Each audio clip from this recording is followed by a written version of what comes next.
This homeless girl screamed for help to a millionaire, saying her stepfather was going to beat her again. The cruel man came with a broken broom handle, but the millionaire's reaction was impressive and will shock you. Comment what you think. Will happen. Your opinion is very important, and subscribe to my channel to support my work. Your help is very important. The narrow, dimly lit streets of Harmony Creek fell silent for a moment as the desperate cry of a child echoed between the old Victorian houses. Lily, a little girl of only 6 years old, ran barefoot along the cracked sidewalk, her small feet already sore from the uneven pavement. Her wide brown eyes reflected the weak glow of the antique streetlights, while her dark, tangled hair swayed. With each trembling step, "Help! He's going to hit me again!" the girl cried, her thin voice filled with despair reverberating off the stone walls of the historic buildings. Behind her, staggering and wielding a broken broom handle, came Joe, Medeiros Miller, her 43-year-old stepfather.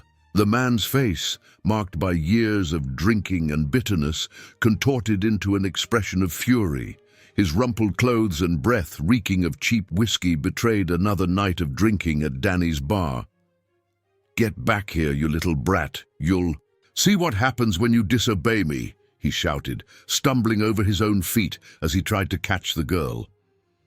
At that moment, a black Cadillac Escalade turned the corner, its headlights illuminating the terrifying scene.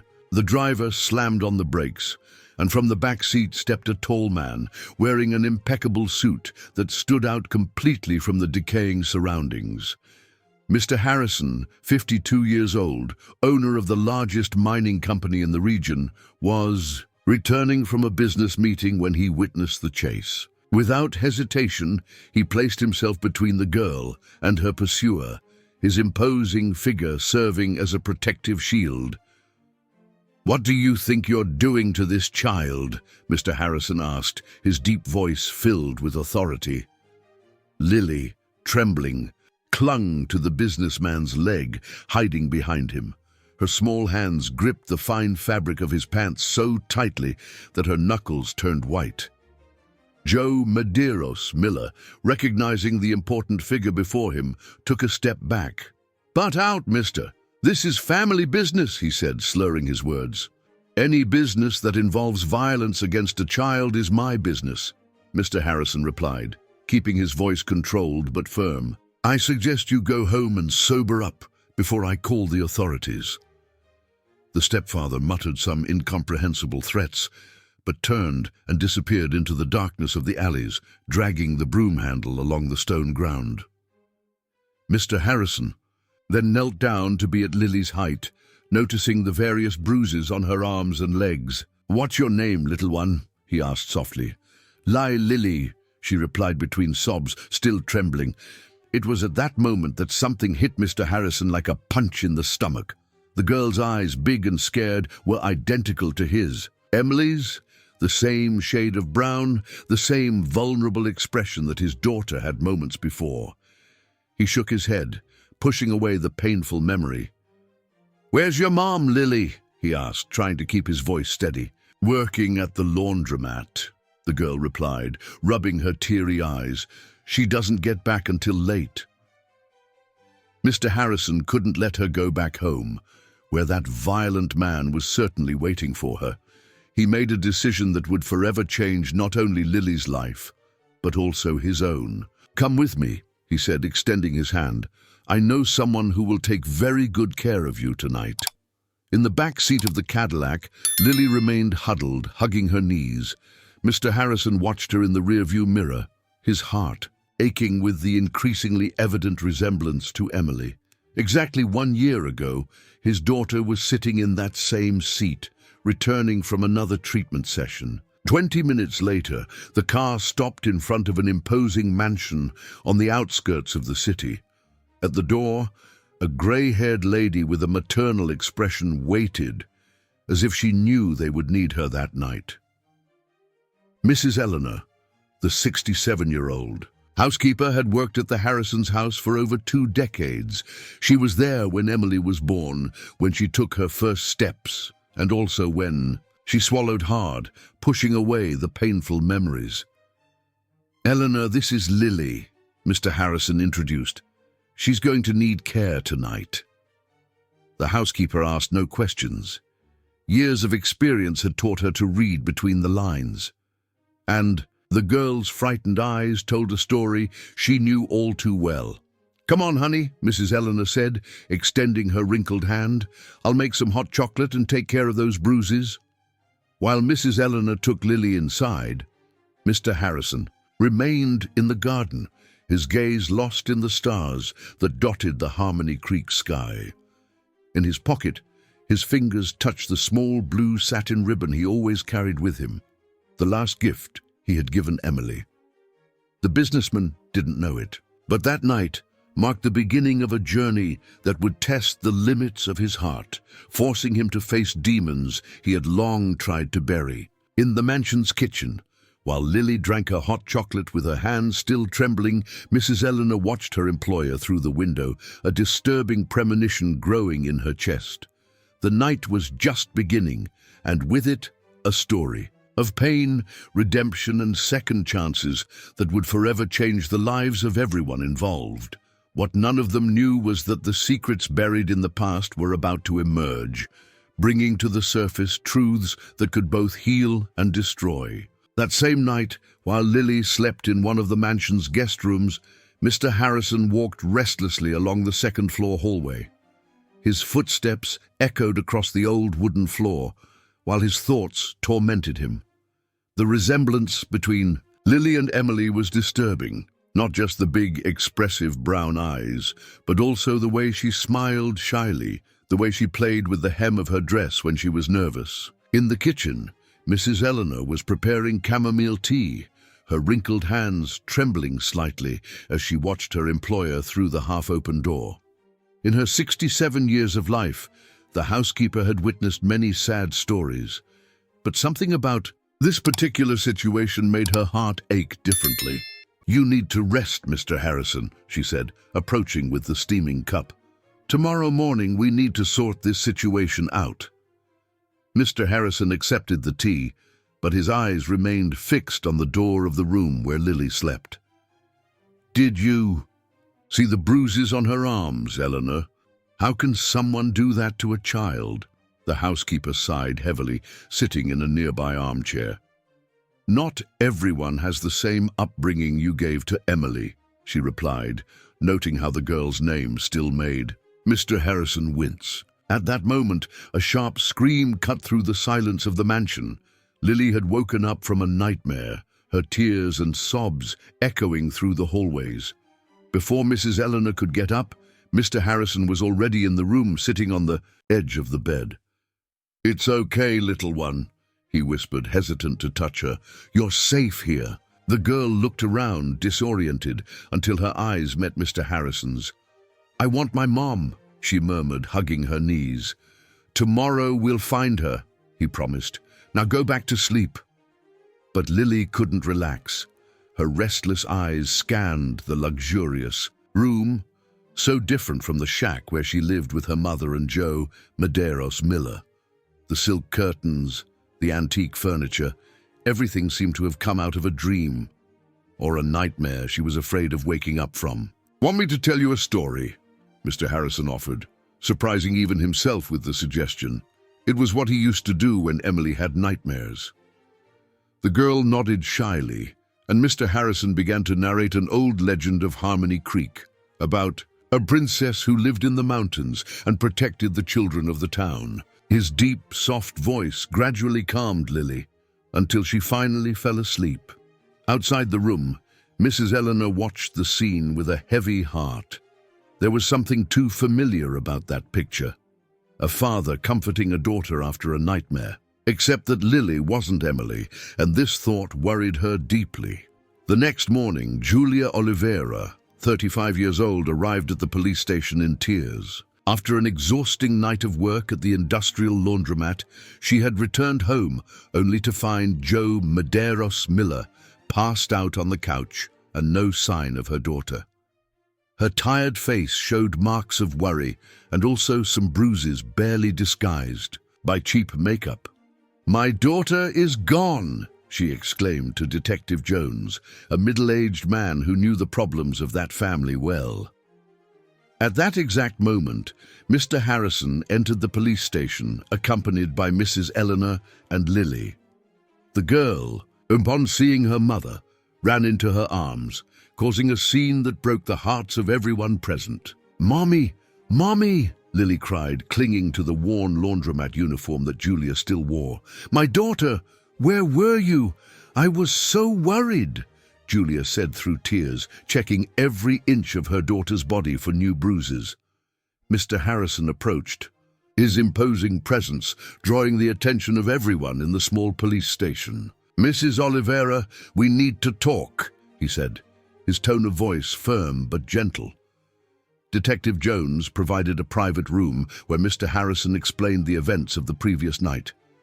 Julia, sitting in a simple chair with Lily in her lap, alternated between expressions of horror upon hearing about the chase and gratitude to the businessman for protecting her daughter.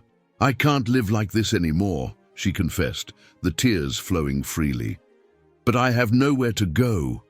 Joe Medeiros, he won't leave us alone." It was then that Mrs. Eleanor, who had until then remained silent, took a step forward. "Yes, you do, honey," she said, her voice filled with an authority that only years can confer. "The Harrisons' mansion has enough rooms for an army." Mr. Harrison looked surprised at his housekeeper. In more than 20 years of service, it was the first time that Mrs. Eleanor had taken such a bold initiative. But before he could respond, a new figure entered the room. Irene Silver, 45 years old, a social worker for the city, arrived carrying a thick folder under her arm. Her austere face softened upon seeing Lily, but her perceptive eyes did not miss the way Mr. Harrison looked at the girl. A look that mixed protection with something else, something she couldn't exactly define. "We need to discuss the legal situation of this child," Irene announced, placing her folder on the table. "I have received reports of domestic violence and neglect." Julia hugged Lily tighter, as if fearing that someone might snatch her from her arms. "I have never neglected my daughter," she protested. "I work 16 hours a day to put food on the table." "No one is accusing you, Mrs. Oliveira," Mr. Harrison interjected, his voice taking on the tone he usually used in important negotiations. "On the contrary, we want to help." But Irene didn't seem entirely convinced. Her years of experience had taught her to distrust seemingly disinterested help, especially coming from rich and powerful men. "Why are you so interested in this case, Mr. Harrison?" she asked, her eyes fixed on his. The question caught Mr. Harrison off guard. How to explain that every time he looked at Lily he saw his own daughter? How to justify the tightness in his chest, the almost physical need to protect that child? Before he could answer, a loud noise came from outside the police station. It was Joe Medeiros Miller, who had just discovered where Lily was and was staggering down the street, shouting obscenities. "Get back home now, Julia!" he yelled, his voice slurred by the morning drink. "And bring that girl too!" Panic took hold of Lily, who began to tremble violently in her mother's arms. Julia, in turn, visibly paled, her entire body stiffening with fear. It was at that moment that Mrs. Eleanor did something unexpected. The housekeeper walked to the window and, looking directly at Joe Medeiros Miller, declared in a loud voice, "This family is now under the protection of the Harrisons. If you take another step, you will bitterly regret it." The weight of the Harrison name in Harmony Creek was known to all. Joe Medeiros Miller, even in his altered state, seemed to understand the gravity of the situation. After a few more muttered curses, he staggered away. But while everyone breathed a sigh of relief, Irene made notes in her folder. Something about that situation wasn't right. Why would a businessman of Mr. Harrison's stature get personally involved with such a humble family? What was the real interest behind that sudden help? What no one knew was that, at that exact moment, another drama was unfolding in the Harrison mansion. Dorothy, Emily's former nanny who now worked part-time at the house, was tidying up the deceased girl's room, a room that Mr. Harrison had kept untouched for a year. Upon opening a drawer, she found something that made her heart race. A series of newspaper clippings about missing children, all with characteristics similar to Emily's. Next to the clippings, a list with addresses and names, including Lily and her mother. Mr. Harrison kept more secrets than anyone could imagine, and these secrets were beginning to emerge like bubbles in boiling water, threatening to overflow and burn everyone around. Dorothy held the newspaper clippings with trembling hands, her heart beating fast in her chest. In her 58 years of life, including the 25 dedicated to the Harrison family, she never imagined she would find something like this. The reports, all carefully organized by date, showed girls between 5 and 7 years old, all with similar characteristics. Dark hair, big brown eyes, and that peculiar smile that so resembled Emily. "Good heavens," she murmured, collapsing into the old chair that still occupied the corner of the room. The furniture creaked under her weight, momentarily breaking the sepulchral silence that hung in the environment. The pink walls, the teddy, bears lined up on the shelf, the dolls sitting in the toy chest. Everything remained exactly as Emily had left it. Outside the room, footsteps approached down the hallway. Dorothy quickly put the clippings back where she found them, her heart nearly leaping out of her chest when the door opened. "Mrs. Dorothy," Mrs. Eleanor called, entering the room. "What are you doing here? I thought you were only coming in the afternoon today." The nanny tried to hide her nervousness. "Oh, I came earlier. I thought it would be good to clean Emily's room. It needs it." Mrs. Eleanor frowned, noticing something strange in the behavior of her colleague of so many years. Before she could question her, however, heated voices from downstairs caught their attention. In the main living room of the mansion, Julia faced a difficult decision. Mr. Harrison had offered not only shelter, but also a job at the house. She could work as a kitchen helper, receiving a salary much higher than at the laundromat. "I can't accept, sir," she said, nervously twisting the worn fabric of her skirt. "It's too much kindness. You've already done so much saving my daughter yesterday." Mr. Harrison, sitting in his leather armchair, watched the woman with a disturbing intensity. "It's not kindness, Mrs. Oliveira. It's an opportunity to give a better life to your daughter, to both of you." Lily was playing in the garden, visible through the living room window. The girl, already more at ease, ran among the bushes under the watchful eye of one of the maids. Her crystal-clear laughter reached them, making Mr. Harrison's heart ache. "What your husband did yesterday," he continued, choosing his words carefully. "It wasn't the first time, was it?" Julia lowered her eyes, silent tears streaming down, her face marked by fatigue. "No, sir, but you don't know Joe Medeiros. He'll find us, he'll do worse." "Not if we legally stop him," a new voice interjected. Irene, the social worker, had arrived for a follow-up visit. Her perceptive gaze alternated between Mr. Harrison and Julia, assessing the dynamics of the situation. "Ms. Silver," Julia exclaimed, getting up quickly. "You don't understand. Filing a report will only make things worse." "I understand more than you imagine," Irene replied, sitting on the sofa. "In 20 years of profession, I've seen that same fear in the eyes of hundreds of women, but I've also seen many of them rebuild their lives. The question is, are you ready to take that step?" The silence that followed was interrupted by a noise coming from the kitchen. Mrs. Eleanor had dropped a tray, something completely atypical for someone so meticulous. When Mr. Harrison went to check what had happened, he found his housekeeper, pale, leaning against the sink. "Eleanor, are you feeling unwell?" The lady took a few seconds to respond, her eyes focused on something through the kitchen window. Outside, Lily had found an old doll in the garden, one of Emily's favorites, which Mr. Harrison had sworn he had kept in his daughter's locked room. "Mr. Harrison," Mrs. Eleanor began, her voice trembling slightly, "did you open Emily's room. Before he could answer, a sharp scream cut through the air. In the garden, Lily had tripped and fallen, scraping her knee. But it wasn't the injury that caught everyone's attention. It was Mr. Harrison's reaction. "Emily!" he shouted, running to the garden. "My daughter! Are you okay?" The businessman only realized his mistake when he reached the girl. Lily looked at him with a mixture of confusion and fear, while Julia and Irene, who had run after him, exchanged concerned glances. "Sorry," he murmured, taking a step back. "I was confused for a moment." But the damage was done. Irene furiously scribbled notes in her folder, while Julia hugged Lily protectively.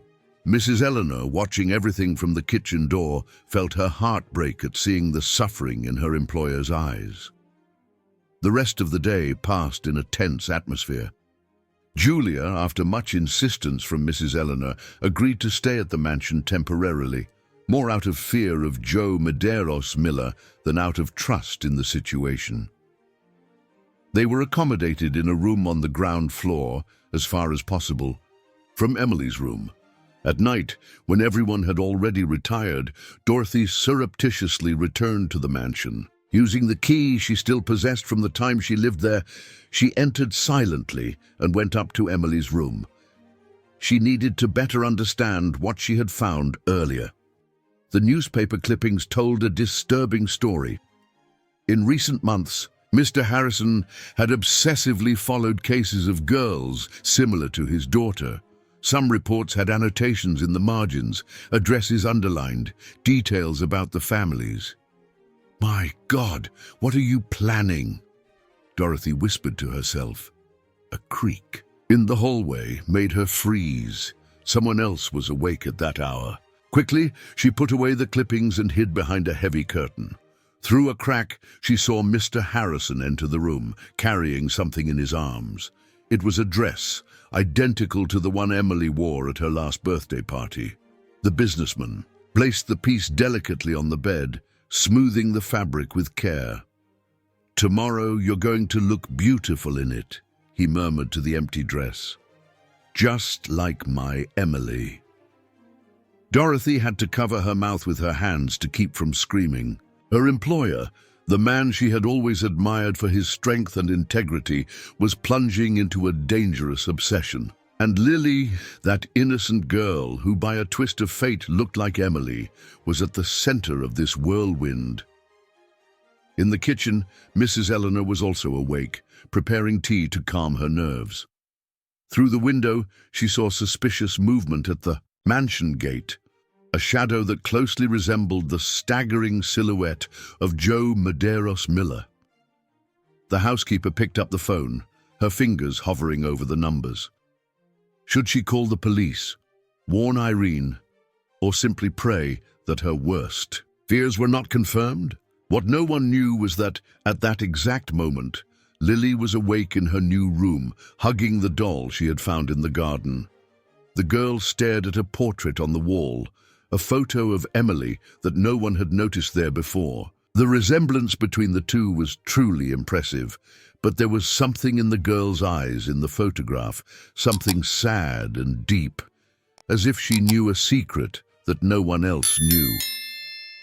Outside the mansion, the Harmony Creek night held its own mysteries, and somewhere among the shadows of the Victorian streets, secrets from the past began to unravel like a ball of old yarn, threatening to suffocate everyone involved in that increasingly complex plot. The next morning dawned with a dense fog covering Harmony Creek, typical of the winter. In the Harrison mansion, Julia woke up startled by the sound of raised voices coming from upstairs. Her first instinct was to check on Lily, who was still sleeping soundly, hugging the mysterious doll from the garden. With a racing heart, she climbed the stairs silently, following the sound of the voices to Emily's room. The door was ajar, allowing her to observe the scene unfolding inside. "You can't do this," Mrs. Eleanor was saying, her normally calm voice now filled with anguish. "She's not Emily, Mr. Harrison. Please understand." Mr. Harrison stood by the open closet, his hands holding the dress he had brought the night before, a delicate sky-blue dress with white ribbons. Around him, scattered on the bed, were other dresses, all clearly new, all in sizes appropriate for a 6-year-old girl. "You don't understand, Eleanor," he replied, his voice strangely calm. "It's a gift. Just a gift for a girl who has never had pretty clothes." "And this?" the housekeeper questioned, pointing to a shoebox open on the dressing table. "Are those also just gifts?" Inside the box were hair ribbons identical to those Emily used to wear, all new, still with price tags. Next to them, a small diary, with the name Emily engraved in gold on the cover. "Mr. Harrison," Mrs. Eleanor continued, cautiously approaching her employer, "you're confusing things. I know the pain of loss is terrible, but—" "Don't talk like I'm crazy," Mr. Harrison exploded, his voice reverberating off the walls of the room. "I know very well who Lily is. I know she's not my daughter, but she deserves pretty things, doesn't she, after everything she's been through?" From her point of observation, Julia brought her hands to her mouth to stifle a sob. That scene confirmed her worst fears. There was something deeply disturbing in the way the businessman looked at her daughter. At that moment, Dorothy appeared in the hallway, carrying a breakfast tray. Upon seeing Julia hiding by the door, she almost dropped the tray. "Mrs. Oliveira," she whispered, pulling the woman away from the door, "come with me to the kitchen. We need to talk." In the kitchen, while preparing a strong coffee for Julia, Dorothy struggled with her conscience. Should she tell about the newspaper clippings she found, about Mr. Harrison's apparent obsession with girls who looked like Emily? "Mrs. Oliveira," she began hesitantly, "you need to know some things about Mr. Harrison, about Emily." Before she could continue, however, they were interrupted by Lily's arrival. The girl entered the kitchen, rubbing her sleepy eyes, still carrying the doll found in the garden.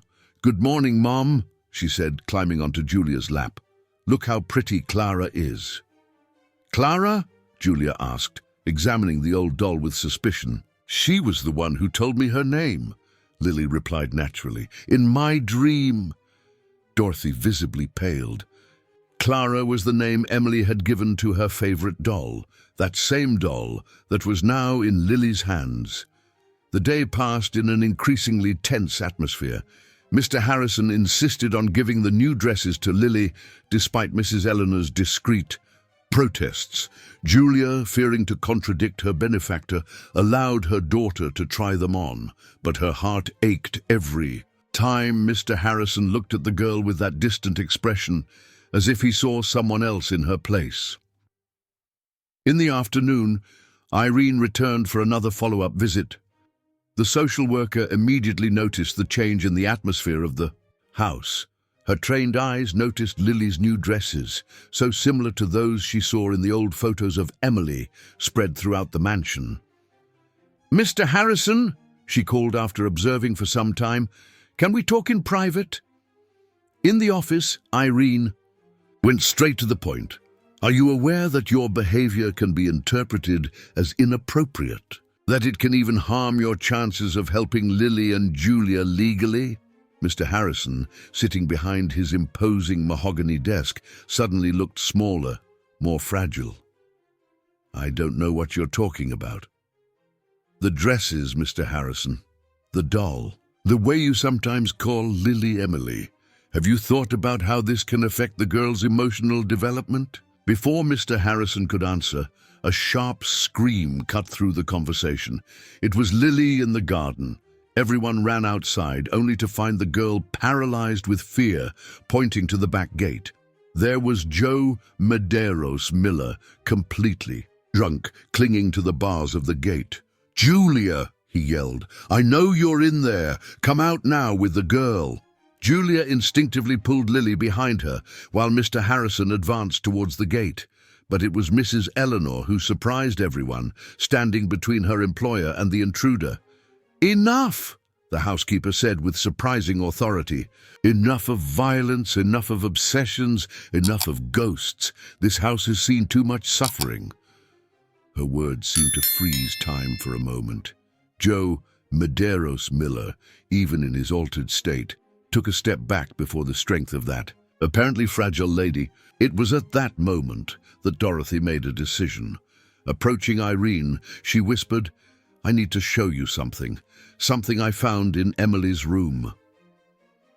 The social worker followed the former nanny to the room where the newspaper clippings were. Revealed, meanwhile, in the garden, Mrs. Eleanor continued her unexpected confrontation. "Mr. Harrison," she said, turning to her employer, "you need to decide.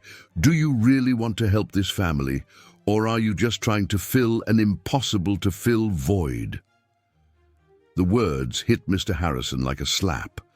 For the first time since Lily's arrival, he seemed to truly see the situation clearly. It wasn't his Emily there. It was another girl, equally special, but different, unique, with her own story and identity.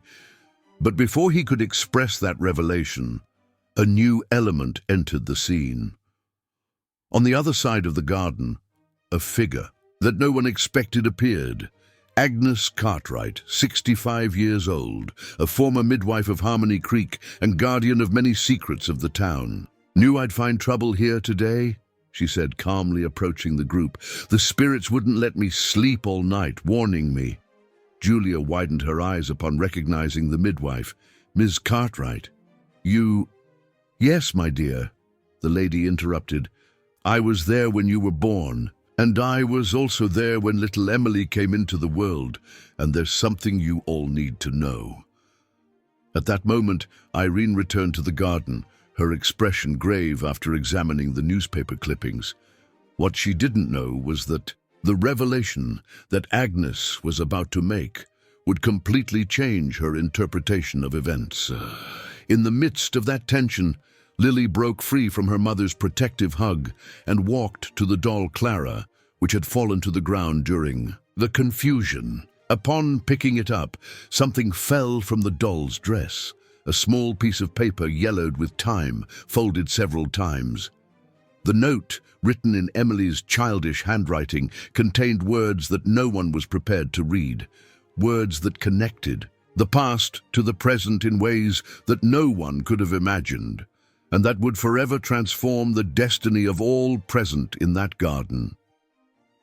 The yellowed paper trembled in Lily's small hands as all the adults around her held their breath. Emily's childish handwriting, although a little faded by time, was still perfectly legible. "Dear friend who finds this doll, my name is Emily, and I have a very big secret to keep. Daddy doesn't know, but every night I see a girl just like me in my bedroom mirror. She looks sad and lonely. Clara told me I need to help her when the time comes. I don't know how, but I promised I'll try. With love, Emily." Agnes Cartwright approached slowly from Lily, her wise eyes fixed on the note. "So it's true," the midwife murmured. "Her visions weren't just dreams." "What visions?" Mr. Harrison asked, his voice trembling. "What are you talking about?" The old midwife looked around the garden. Joe Medeiros Miller, still clinging to the gate, had fallen silent, as if he too were hypnotized by the scene unfolding. Irene held her folder so tightly that her knuckles were white. Mrs. Eleanor and Dorothy exchanged glances, sharing a silent understanding that something extraordinary was about to be revealed. "Everyone, sit down," Agnes commanded, indicating the garden benches. "This story needs to be told from the beginning." Julia pulled Lily onto her lap, while Mr. Harrison remained standing, unable to move. The midwife took a deep breath before beginning.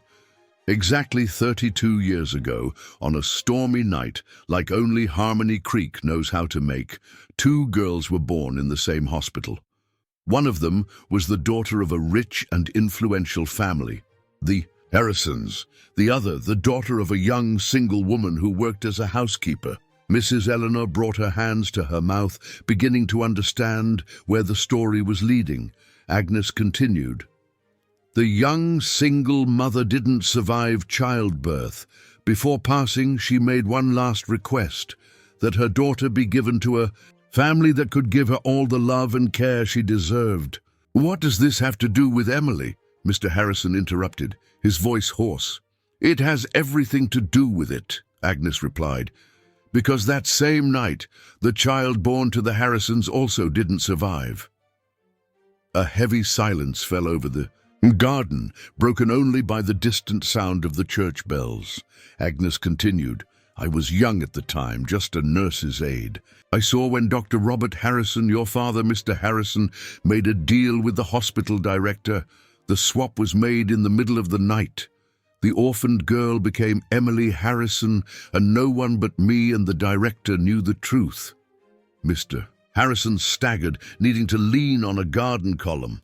Are you saying that Emily wasn't biologically your sister? No, Agnes confirmed, but she was your daughter in every sense that matters, and she knew, somehow she always knew. The visions she had, the girl she saw in the mirror, it was her true origin trying to communicate. Julia, who had remained silent until then, squeezed Lily tighter. But what about my daughter? Why does she look so much like Emily? Agnes smiled sadly.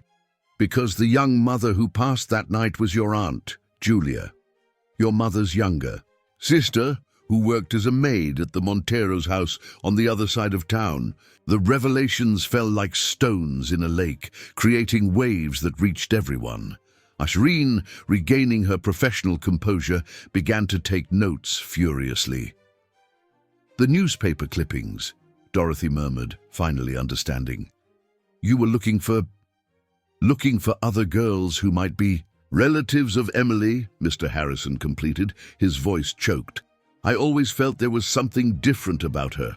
A look, a gesture, something that didn't come from our family. I started researching after we lost her. Mrs. Eleanor approached her employer, placing a comforting hand on his shoulder. And you found Lily. But not in the way I planned, he admitted. It was fate that brought her to my door that night. Joe Medeiros Miller, who had followed the entire conversation in an atypical silence, began to laugh. It was a bitter, almost hysterical laugh. So, the brat is from a rich family. I knew it. The way she acts, that look.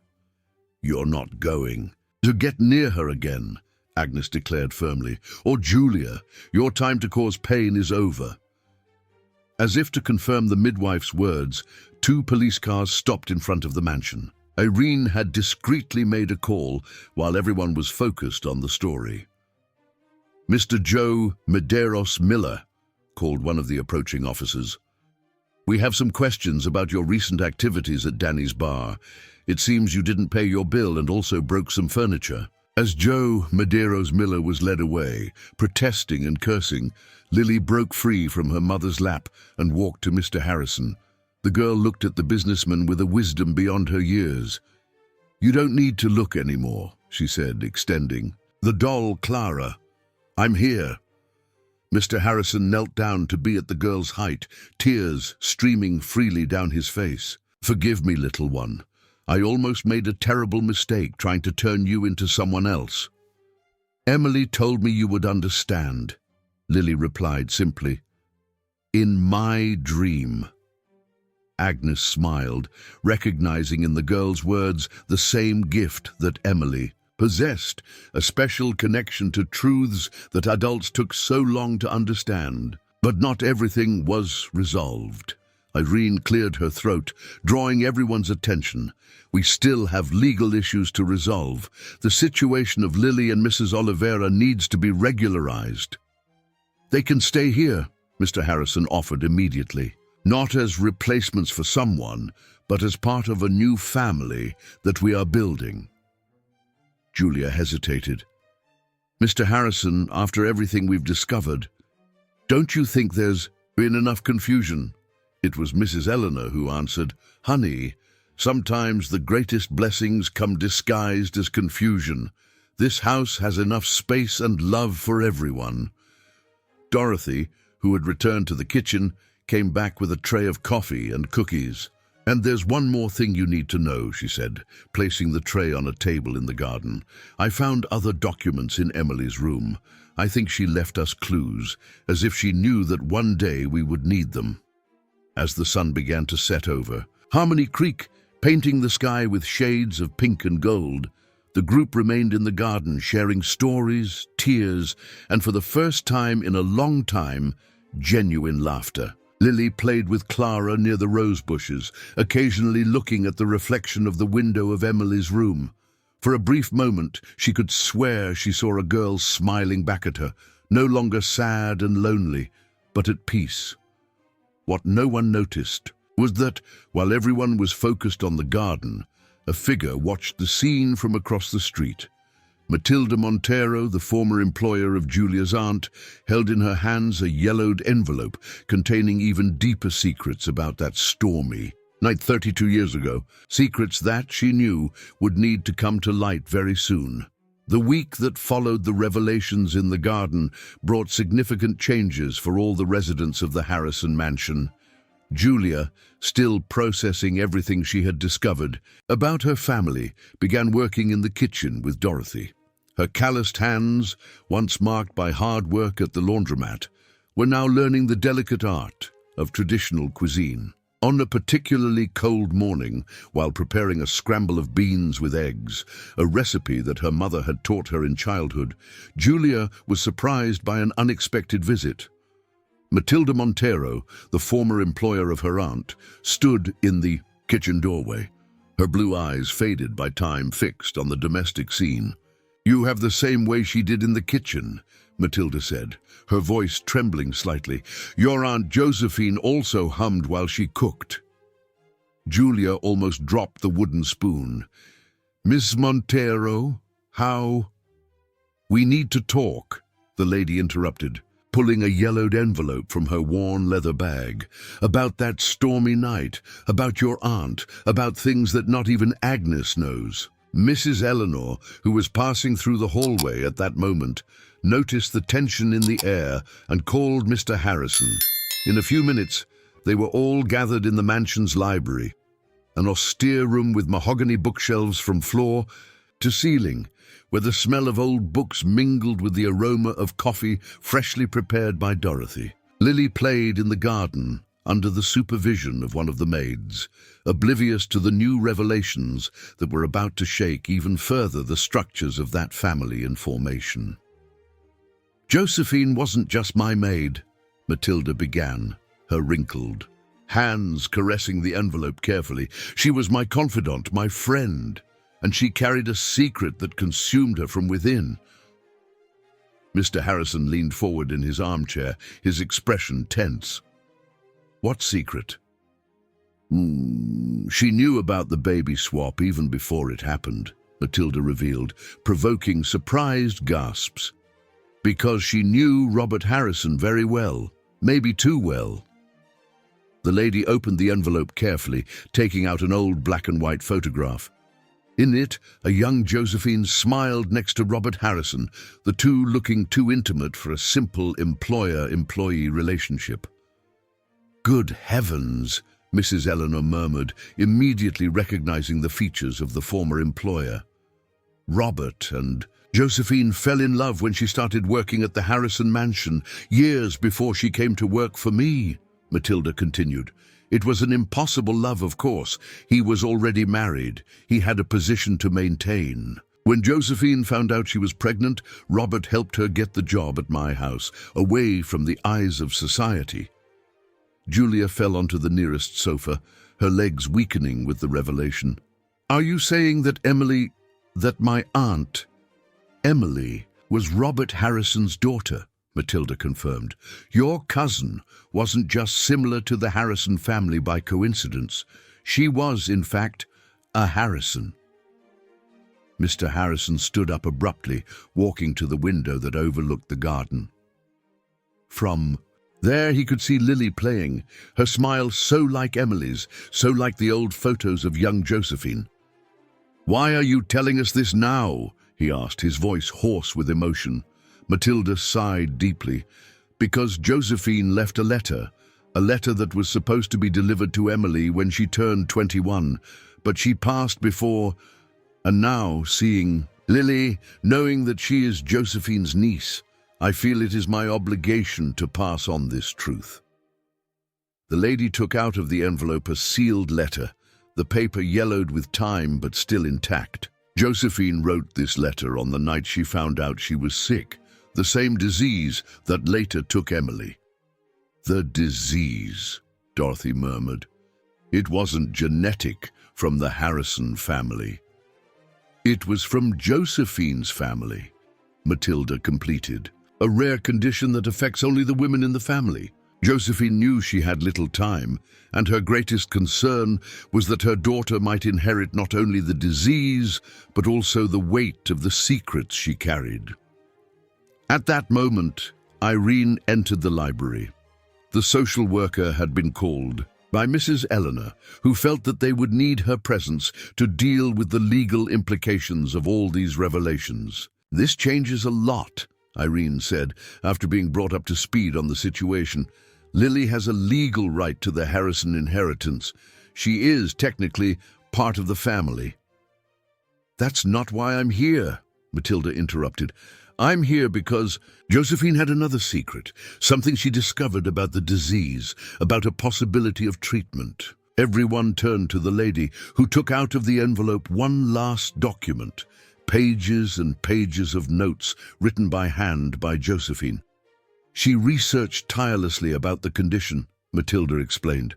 "She consulted healers, doctors, scholars, and she found something promising, an experimental treatment that was being developed in Pennsylvania by a doctor who dedicated his life to studying rare diseases." "Why didn't she use this treatment?" Julia asked, her voice trembling. "Because it was too experimental at the time, and extremely expensive," Matilda replied. "But now it may be the hope that Lily needs." A heavy silence fell over the library. Through the window, they could hear Lily's crystal-clear laughter as she played, oblivious to the weight of the revelations that were accumulating on her small existence. Mr. Harrison was the first to break the silence. "I will do everything in my power to protect that girl, not only because she is the daughter of the family, but because she deserves a chance that Emily didn't have." Mrs. Eleanor wiped away a discreet tear.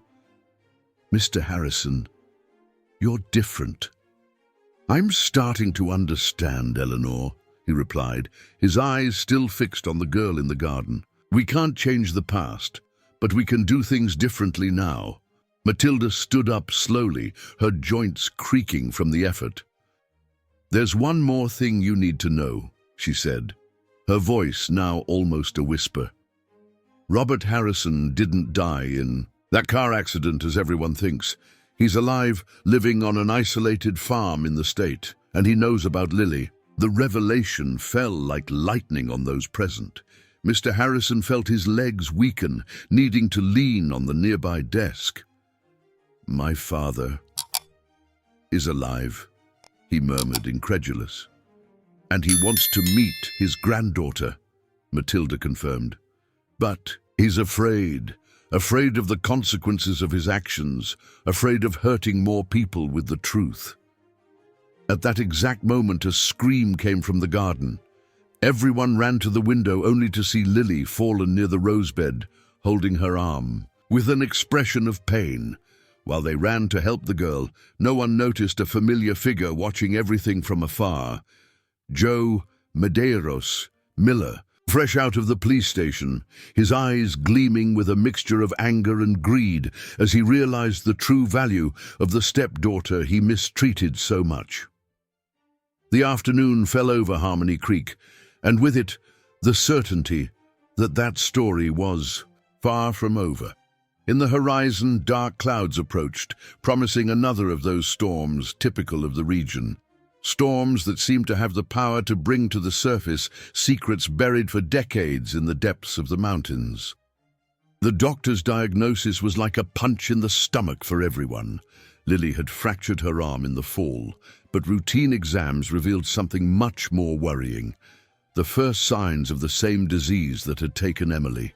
In the hospital room, Julia held her daughter's hand while she slept, sedated after the procedure to put on the cast. "We need to act fast," said Dr. Maurice, a specialist in rare diseases that Mr. Harrison had hastily called from Philadelphia.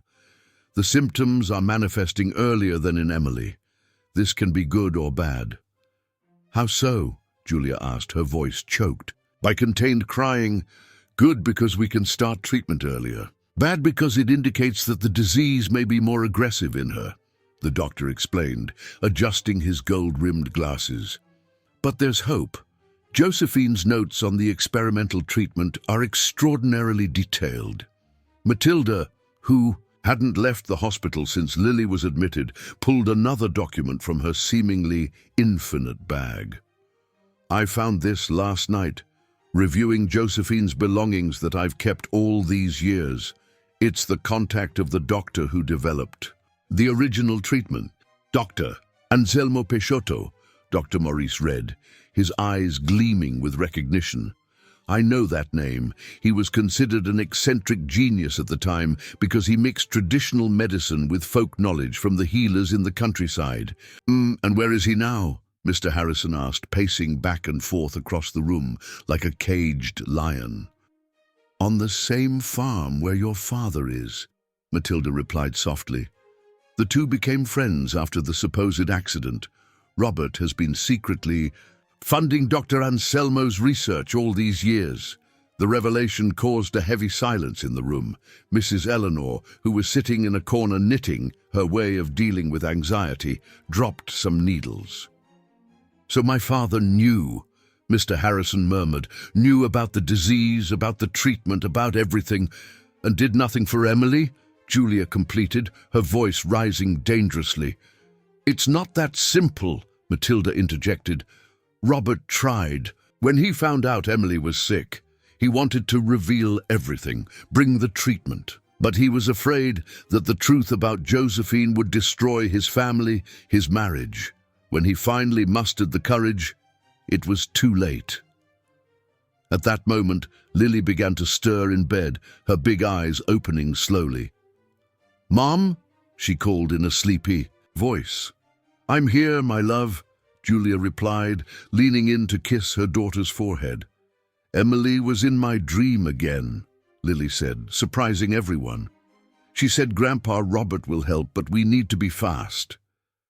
Dr. Maurice exchanged meaningful glances with Matilda. "The visions," he murmured, "exactly like in Josephine's notes, the spiritual connection between the women in the family affected by the disease." "We have no choice," declared Mr. Harrison, his voice firm for the first time in days. "We need to find my father." But it wouldn't be so simple. Outside the hospital, Joe Medeiros Miller watched everything through the hospital window, balanced precariously on the tree that grew next to the building. His sweaty hands held a stolen cell phone on which he had just photographed the documents that Matilda had shown. In his mind, disturbed by alcohol and greed, a plan began to form. Inside the room, oblivious to the presence of the unwanted observer, the group discussed the next steps. Dr. Maurice insisted that they couldn't waste time. The treatment needed to start as soon as possible. "The farm is 6 hours from here," Matilda informed. "In the region of fictional town near Harmony Creek, but it's not easy to find. Robert chose the place precisely because it's isolated." "I'll prepare everything for Lily's transfer," the doctor said. "She needs to be stable for the trip." While the adults talked, Lily played distractedly with the doll Clara, which Mrs. Eleanor had brought from the mansion. Suddenly the girl became very quiet, her eyes fixed on a point beyond the window. "There's a bad man in the tree," she said simply. Everyone turned in time to see a shadow disappear among the leaves. Mr. Harrison ran to the window, but Joe Medeiros Miller had already climbed down and disappeared among the cars in the parking lot. "We need protection," said Irene, who had just arrived, bringing the documents for the hospital transfer. "That man won't give up easily now that he knows the value of the situation." "I've already arranged it," Mr. Harrison replied. "I've hired private security. They're on their way." That night, while Lily finally rested under the influence of medication, the group met in the hospital cafeteria to plan the trip. Maps were spread out on the table, routes were traced, contingency plans established. "There's something you need to know," Matilda said, her voice more tired than usual. "The treatment, it has a price beyond money." Everyone looked at her, expectantly. "Dr. Anselmo discovered that the process only works if there's an exchange," she continued. "An exchange of vital energy, as he calls it. Someone from the family needs to offer themselves to—" "I'll do it," Julia interrupted immediately. "No," Mr. Harrison said at the same time. "I owe it to Emily, to Josephine, to everyone. No one is going to sacrifice themselves," Dr. Maurice declared firmly. "In recent years, we have developed alternatives. The important thing now is to get there." The sound of hurried footsteps in the hallway caught the group's attention. It was Dorothy, who had stayed at the mansion organizing things for the trip. "Emily's room," she said, breathless. "Someone ransacked everything. They took documents, photos, the old diary." "Joe Medeiros Miller," Julia murmured, her face paling. "He must have entered when the security guards were changing shifts." Another problem to deal with, another complication in an already delicate scenario, but there was no time for investigations now. The clock was ticking against them, and every minute was precious. In the room, Lily stirred in her restless sleep. In her dreams, she walked through a dark corridor where two girls awaited her, Emily and a young woman who looked a lot like the photos of her Aunt Josephine. The two smiled and extended their hands, as if showing a path. "Don't be afraid," they said in her dream. "The cure is closer than you think, but beware of the man in the tree. He wants to use the secret for evil."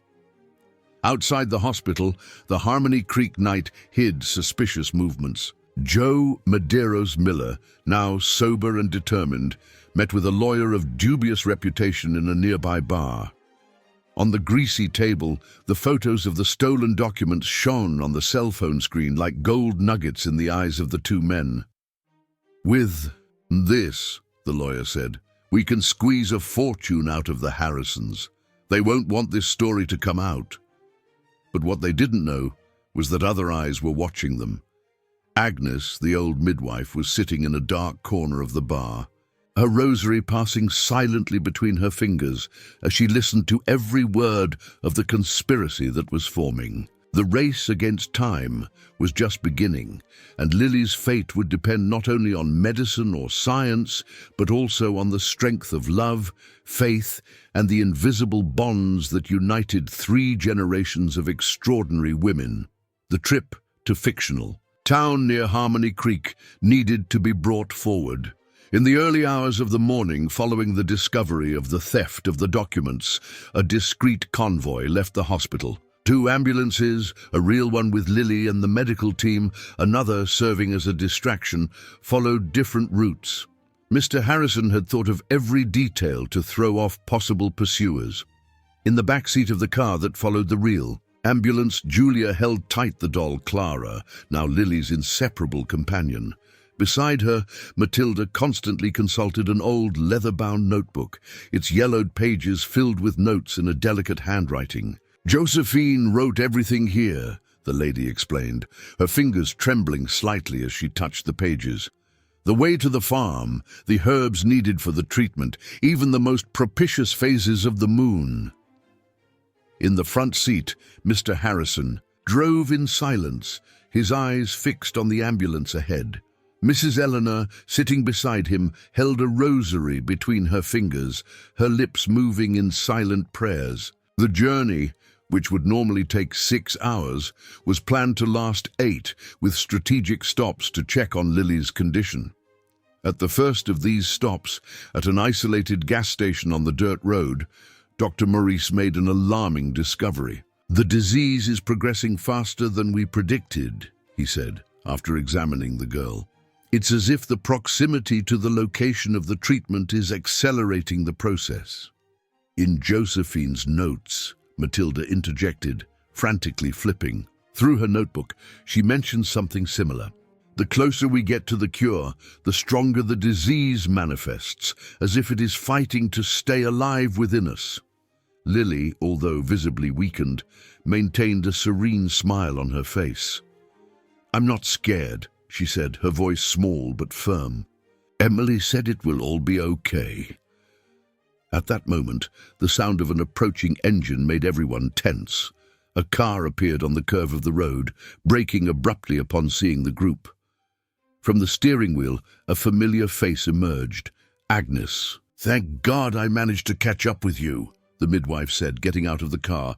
"You need to know something urgent." The news she brought was worrying. Joe Medeiros Miller had hired a lawyer and planned to use the stolen documents for blackmail. But that wasn't all. "He found out something that not even you know," Agnes continued, her face grave. "In the hospital documents from that night 32 years ago, there was a third child. The impact of the revelation was like a shockwave among those present." Matilda dropped her precious notebook, which was caught by Mrs. Eleanor before it touched the dusty ground. "A third child?" Mr. Harrison repeated, his voice hoarse. "Twins," Agnes confirmed. "Josephine gave birth to twins. One didn't survive. Or at least that's what they made us believe. The other became Emily, and the third." "My mother," Julia completed, her legs weakening. "That's why she was always so different from the rest of the family. That's why she had the same dreams, the same visions." A distant thunder cut through the sky, announcing an approaching storm. Dr. Maurice, always practical, insisted that they needed to continue the journey. "The girl can't wait," he said, checking Lily's vital signs once more. "And from what I'm seeing in these documents from Josephine, the treatment needs to be done during the waxing moon, which starts tonight." Quickly they reorganized the convoy. Agnes joined them. Her knowledge of local traditions and medicinal herbs could be crucial. More importantly, she knew Robert Harrison from the time of Josephine's birth. The road became increasingly precarious as they advanced into the interior. The sky darkened rapidly, not only because of the approaching storm, but also because the night was beginning to fall. That's when they spotted the first sign for fictional town near Harmony Creek. "We're close," Matilda murmured, her voice filled with emotion. "Robert always said that he chose this place because the mountains keep secrets better than people." Suddenly, Lily, who had fallen asleep, woke up startled in the ambulance. "Grandpa Robert!" she exclaimed. "He's coming!" As the words had barely left her lips, headlights appeared on a curve ahead. An old jeep partially blocked the road, and next to it, a tall and imposing figure awaited under the rain that was beginning to fall. Robert Harrison, at 75 years old, still maintained the elegant posture that characterized him in his youth. His hair, now completely white, framed a face marked by time and secrets. Upon seeing the convoy, he raised his hand in a gesture that mixed greeting and supplication.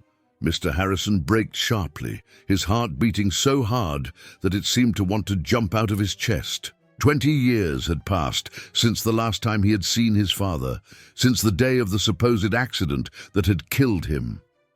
"Son," Robert said, his voice choked, "forgive an old man for his mistakes, but now I can try to fix at least one of them." The rain increased, turning the dirt road into mud.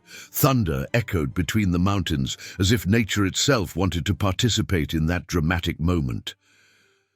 "Dr. Anselmo is all set up," Robert continued, "but you need to know something. Before we continue, the treatment, it has a price that goes beyond what you imagine." At that moment, the sound of an accelerating engine caught everyone's attention. In the curves below the road, lights of headlights denounced that they were not alone. "Joe Medeiros Miller," Julia hissed, recognizing her ex-husband's old car. "Quick!" Robert commanded. "Follow the jeep. There's a secondary trail that he doesn't know about." While they hastily reorganized the convoy to follow Robert, Lily watched everything with surprising calm. In her eyes, a special brightness seemed to dance, as if she saw beyond the rain, beyond the darkness, beyond the fear that consumed the adults. "Don't worry," she said, clutching Clara to her chest. "The three of them are protecting us." "The three?" Julia asked. "Emily, Aunt Josephine, and Grandma," the girl replied simply. "They know the way." The night fell over the mountains, bringing with it not only darkness and storm, but also the promise of even more surprising revelations. On the farm that awaited them, Dr. Anselmo prepared what could be Lily's last chance, a treatment that mixed modern science with ancient wisdom, and that would require sacrifices that no one was truly prepared to make. The São João das Almas farm emerged from the darkness like an apparition between the rain and the fog. The centuries-old construction, with its stone walls and high windows, held an air of mystery that made Julia squeeze Lily tighter against her chest as they climbed the avenue of centuries-old jabuticaba trees. Dr. Anselmo Peixoto awaited them on the porch. At 82 years old, his thin and tall figure, framed by disheveled white hair, resembled the old healers of the countryside. His eyes, however, shone with an intensity that revealed the sharp mind of the scientist who had revolutionized the treatment of rare diseases. "You arrived at the right time," he said, his voice surprisingly strong for someone of his age. "The waxing moon is already beginning to appear between the clouds." On the horizon, as if to confirm his words, a sliver of silver light cut through the storm clouds. Robert led the group inside the house, through corridors decorated with a curious mixture of modern medical equipment and traditional elements of folk medicine. "The laboratory is in the basement," Dr. Anselmo explained, as they descended a spiral staircase. "But first, you need to understand exactly what you are getting into." The farm's basement was actually a complex of rooms that extended under the property. In the first of them, shelves from floor to ceiling stored jars with herbs, roots, and preparations. In the second, state-of-the-art medical equipment shared space with old clay pots and copper cauldrons. "The treatment that we have developed," the doctor continued, "is a bridge between two worlds. Modern science allows us to understand and replicate what the ancient healers already knew intuitively." Lily, on her makeshift stretcher, watched everything with wide eyes of fascination. Even pale and visibly weakened, the girl maintained a serene smile on her face. "The three pretty ladies are here," she whispered to Clara, her inseparable doll. Dr. Morris, who was checking the girl's vital signs, frowned upon hearing this. "The fever is increasing," he commented, worried. "It's not fever," Agnes interjected, examining the shelves of herbs with knowledgeable eyes.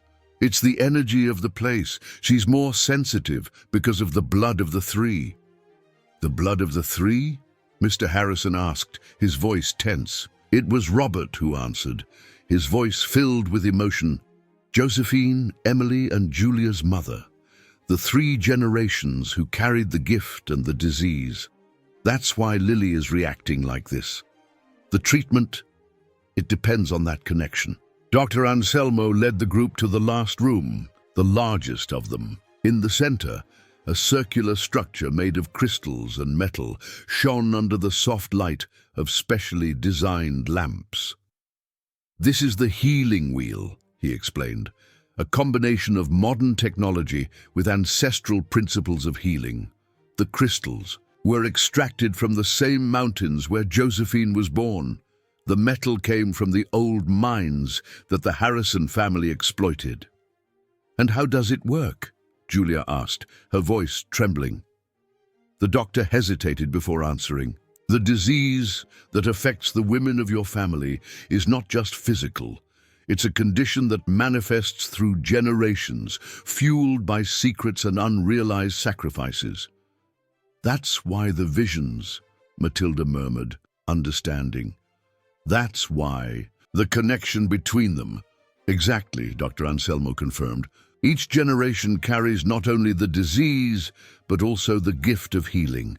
The problem is that this gift has never been fully accepted or understood. It was hidden, denied, wasted. A particularly strong thunder made the lights flicker. Upstairs, they could hear the rain lashing the old roof. The treatment, the doctor continued, requires the participation of someone who carries the same blood. Someone who is willing to serve as an anchor, as a channel to release the gift and, with it, the disease. "I'll do it," Julia and Mr. Harrison said at the same time. "It's not that simple," Robert interjected. "The sacrifice, it needs to come from someone who carries not only the blood, but also the guilt, the responsibility for the secret that started it all." All eyes turned to him. Robert Harrison, the man who had abandoned Josephine, who had hidden the truth about the daughters, who had faked his own death to escape the consequences of his choices. "Dad," Mr. Harrison began, but was interrupted by a noise from upstairs. "No one is going anywhere," Joe Medeiros, Miller's voice thundered. Somehow he had found the farm and was now descending the stairs wielding the stolen documents. "This story is worth a fortune, and I want my share." The moment of tension was broken by a child's laughter. Lily, still on her stretcher, pointed to something behind Joe Medeiros Miller. "The three pretty ladies," she said, smiling. "They don't like bad people." Before anyone could react, an inexplicable gust of wind swept through the basement, turning off several lights and knocking jars off the shelves. Joe Medeiros Miller, caught by surprise, tripped over his own feet and fell, scattering the stolen documents across the floor. Agnes was the first to recover from the shock. Quickly, she began to collect the papers, while Mr. Harrison and Dr. Morris held Joe Medeiros Miller. "The treatment needs to start now," Dr. Anselmo said urgently. "The moon is at the right angle, and the storm will only get worse." Robert approached the healing wheel, his eyes fixed on the granddaughter he had never had a chance to meet. "I could never do anything for Josephine," he said, his voice choked, "or for Emily, but I can do this for Lily." "Dad," Mr. Harrison called again, suddenly understanding what was about to happen. "There has to be another way." "There isn't," Robert replied with a sad smile, "and it's okay. I've lived too long with my secrets." Dr. Anselmo began to prepare the equipment while Agnes and Matilda mixed herbs in a copper cauldron. The storm outside intensified, as if nature itself responded to the gravity of the moment. Lily, watching everything with a wisdom beyond her years, reached out to touch the face of the grandfather she barely knew. "Don't be afraid, Grandpa," she said softly. "The three pretty ladies will take care of you too." In the darkness of the basement where science and magic met, where past and present merged, a new story began to be written, a story of redemption, of sacrifice, and of a love that transcended generations. And outside, in the stormy night, the waxing moon continued its path between the clouds, illuminating the path to a cure that was much more than just physical. The healing ritual began at midnight sharp, when the waxing moon reached its peak in the stormy sky. In the basement of the name of the farm, Dr. Anselmo had arranged 7 white candles in strategic points around the healing wheel, their flames dancing gently despite the absence of wind. Lily was placed in the center of the circular structure, still holding firmly the doll, Clara. Robert occupied a position opposite her, inside a smaller circle marked with quartz crystals. Between them, Dr. Anselmo and Agnes prepared a complex infusion in one of the old copper cauldrons. "These are the same herbs that Josephine used," Agnes explained, her skilled hands mixing rue leaves with chamomile flowers. She learned from her grandmother, who was a healer in the mountains. Julia watched every movement with anxiety, her hands clasped in those of Mrs. Eleanor, who murmured continuous prayers. Mr. Harrison remained close to his father, as if fearing that he might disappear again. "The process has 3 phases," Dr. Anselmo explained, his voice taking on a professional tone that contrasted with the mystical environment. "First, we need to establish the connection between the generations through blood and memory. Then, we channel the healing energy through the crystals. Finally—" He hesitated, looking at Robert. "Finally, the exchange," completed the patriarch, "of the Harrisons. The disease needs a new host to be finally broken. But that will—" Mr. Harrison began, his voice failing. "No," Lily interrupted softly. "Grandpa won't leave. The 3 pretty ladies said that he's just going to sleep for a long time." At that moment, something extraordinary began to happen. The flames of the candles turned suddenly blue, and a silver mist began to form around the healing wheel. Dr. Maurice quickly consulted his modern instruments, which recorded inexplicable changes in the temperature and electromagnetic field of the environment. "It's starting," he murmured. "Everyone in their places." Matilda, who until then organized documents and old photos on a nearby table, approached with 3 significant objects: the hair ribbon that had belonged to Josephine, Emily's diary, and a gold chain that belonged to Julia's mother. "Personal objects strengthen the connection," she explained, placing them in specific points of the circle. Dr. Maurice, even accustomed to traditional medicine, observed everything with a mixture of skepticism and fascination. His medical devices continued to monitor Lily's vital signs, recording changes that defied his scientific understanding. "The fever is going down," he noted, surprised, "but the brain patterns, I've never seen anything like it." The herb infusion was finally completed, exuding a sweet and penetrating aroma that seemed to make the air vibrate.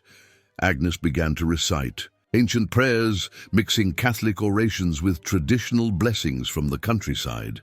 It was then that Joe Medeiros Miller, until then contained in an adjacent room, began to shout, "You're all crazy! I'm going to report everyone! This is witchcraft!" But his words were drowned out by a deafening thunder that shook the farm to its foundations. At the same instant, all the electric lights went out, leaving only the bluish glow of the candles and the silver splendor that emanated from the crystals. "Now!" Dr. Anselmo commanded. Robert extended his hands towards Lily, while Agnes sprinkled the herb infusion in a circle around them. The air became suddenly dense, charged with static electricity that made everyone's hair stand on end. It was then that Lily began to speak, but her voice was no longer that of a 6-year-old child. It was an older, wiser voice, which seemed to contain echoes of other voices. "Robert," she called, and everyone recognized Josephine's tone. "Finally, you understood. Love is not a secret to be kept. It's a force to be shared." Tears streamed freely down the patriarch's face. "Forgive me, my love. Forgive me for everything." The voice changed again, and now it was Emily who spoke through Lily. "Dad, you don't need to hide anymore. We always knew you loved us, even when you couldn't show it." Mr. Harrison fell to his knees, sobbing as he heard the voice of the daughter he had lost. Julia embraced Mrs. Eleanor, both trembling with the intensity of the moment. The silver mist became denser, forming 3 distinct silhouettes around the healing wheel. Dr. Anselmo frantically consulted his devices, which now emitted incomprehensible signals. "The connection is complete," he announced. "Robert, it's time." The patriarch of the Harrisons closed his eyes and began to recite words that Josephine had written in her diary. Words that spoke of love, forgiveness, and redemption. As he spoke, the crystals began to pulse with an increasingly intense light. Lily floated a few inches above the stretcher, enveloped in a cocoon of silver light. Her skin, once pale from the disease, began to regain its natural color. But Robert, on the other hand, was getting paler and paler. "It's working!" Dr. Maurice murmured, checking the monitors. "The disease indicators are regressing." At that moment, a supernatural wind swept through the basement, extinguishing all the candles at once. In the sudden darkness, only the glow of the crystals and the three spectral silhouettes illuminated the environment. "Dad!" Mr. Harrison shouted, seeing Robert stagger. "It's okay, son," he replied with a serene smile. "For the first time in many years, it's okay." The light of the crystals reached its peak, so bright that everyone needed to protect their eyes. When they could finally look again, Lily was lying quietly on her stretcher, her face expressing a deep peace. Robert had collapsed in his chair, unconscious but breathing softly, as in a deep sleep. The three spectral silhouettes had disappeared, but the air still vibrated with a different energy, as if the very environment had been transformed by what had happened there. Dr. Anselmo was the first to approach Lily, examining her with a mixture of modern instruments and traditional methods. His face broke into a smile of satisfaction. "The disease," he said, "is in complete remission." A collective sigh of relief swept through the environment. Julia ran to embrace her daughter, who opened her eyes slowly, smiling as if she woke up from a pleasant dream. "Mom," she said with her normal child's voice, "the three pretty ladies said that now they are going to rest. They don't need to be worried anymore." While the medical team was busy stabilizing Robert and transferring him to a room prepared upstairs, Agnes and Matilda began to explain to the others what had really happened there. What no one realized, however, was that Joe Medeiros Miller had managed to break free during the confusion, and while everyone celebrated the success of the treatment, he escaped through the stormy night, carrying something he had found during his brief freedom. An old ledger that Dr. Anselmo kept in his office, containing even deeper secrets about the true origins of the Harrison family. The next morning dawned with a different clarity over the name of the farm. The storm had passed, leaving the air washed and an aroma of wet earth that mingled with the perfume of the jabuticaba trees. In the main room of the house, Robert Harrison continued in his deep sleep, constantly monitored by Dr. Maurice and Dr. Anselmo. Lily, on the other hand, was transformed. The color had returned to her cheeks, and her eyes shone with a vivacity that had not been seen for a long time. Sitting on the farm's porch, she savored a plate of cornmeal porridge prepared by Mrs. Eleanor, while watching the hummingbirds that danced among the flowers in the garden. "It's as if she's never been sick," commented Julia, marveling at her daughter's recovery. Matilda, who organized her notes on a nearby table, smiled knowingly. "The treatment wasn't just physical," she explained. "It was a healing that crossed generations." The peace of the morning, however, was interrupted by the agitated arrival of Agnes. The old midwife climbed the steps of the porch almost breathless, her normally serene face marked by worry. "The book is gone," she announced. "Dr. Anselmo's ledger. And not only that. Joe Medeiros Miller left this here before fleeing." She extended a crumpled piece of paper where a message had been scribbled in haste. "I know everything now. The true secret of the Harrisons is worth much more than you imagine. Meet me at the top of fictional mountain range near Harmony Creek at sunset, or the whole town will know the truth." Mr. Harrison, who had just joined the group on the porch, paled upon reading the note. What truth? What secret? It was Dr. Anselmo who answered, emerging from the house with a grave expression. "The book he stole contains more than just medical records. It contains the complete history of the Harrison family, including the secret that your father guarded for so long." "More secrets?" Julia asked, incredulous. "After everything we've already discovered?" The doctor nodded slowly. "The story, you know, is just the tip of the iceberg. The real secret involves the origins of the Harrison fortune. and an ancient prophecy that has been passed through the generations of healers in the region. Everyone gathered in the main room of the farm, where Dr. Anselmo pulled from a locked drawer a document even older than the stolen book, a parchment yellowed by time, written in a delicate calligraphy that mixed archaic Portuguese with indigenous terms. This document, he explained, was written by the first healer who treated the Harrison family over 200 years ago.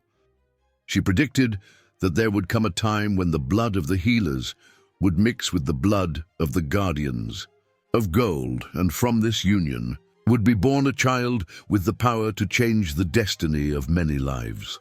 But what does this have to do with the family's fortune? Mr. Harrison asked.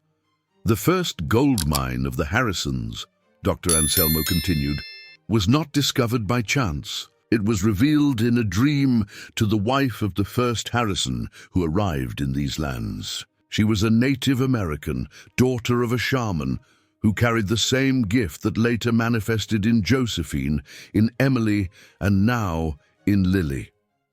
The revelation fell like a bomb on those present. Matilda frantically flipped through her notebook, finding connections that she hadn't made before.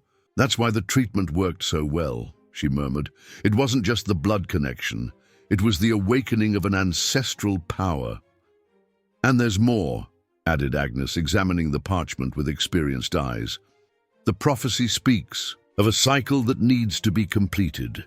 3 generations of women with the gift would need to unite to break an ancient curse." "But what curse?" Julia asked, unconsciously pulling Lily closer. "The curse of gold," Dr. Anselmo replied. "The wealth of the Harrisons came from the sacred entrails of the earth, a place that the ancient shamans considered forbidden. The price of this violation was the disease that has affected the women of the family for generations." Lily, who had remained curiously silent throughout the conversation, suddenly spoke. "That's why Grandpa Robert needs to sleep so much. He's paying the price for the gold." Everyone looked at the girl, surprised by her intuitive understanding of the situation. "But Joe Medeiros Miller doesn't know how to interpret the prophecy," Dr. Anselmo continued. "He only saw the records of the old gold mines, maps that were passed down from generation to generation. He thinks he found the way to a hidden fortune. And where exactly on fictional mountain range near Harmony Creek does he want to meet us?" Mr. Harrison asked. Matilda and Agnes exchanged meaningful glances. "It can only be in one place," the old midwife said. "The Whispering Grotto, where they say the first Harrison had her vision." "But it's dangerous to go up there," Matilda warned. "Especially after yesterday's rain. The trails become treacherous."